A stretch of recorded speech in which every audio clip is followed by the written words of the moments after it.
So life before Ideal was very different, especially when I went in to show a house. Before Ideal, I didn't know what was inside of the walls.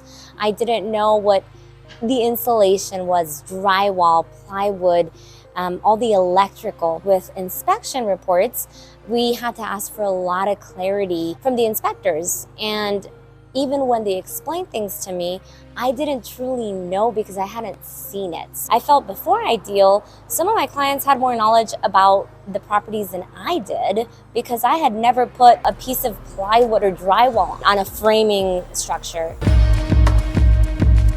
Life lessons that I gained at Ideal, and I heard Clay say this, it's one thing to work with someone, but completely different to build something with someone and to have to show up every day and get along and be on the same page and work together. Patience to disagree but understand and build together. Interacting and learning, and God, I mean, it's endless the amount of lessons that I've learned since Ideal. So many different things have changed. The way that I show a property, the information I know, the knowledge I have. Now having wired, insulated plumbing, to have the understanding and knowledge, it's so satisfying. And I think that a lot of times now I can engage more with those conversations even when my clients are having the conversation with the inspectors. Just my experience with real estate has been very different after Ideal.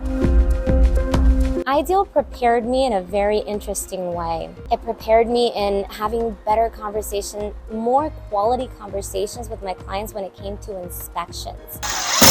So do I think that I would have gotten this training anywhere else? What I loved about Ideal is being able to get a piece of experience in every single part. I went in there for knowledge and I feel like I got so much. I don't know that I would have gone anywhere else and gotten as much as I did out of the 6 months if I would have gone anywhere else than what I did at Ideal.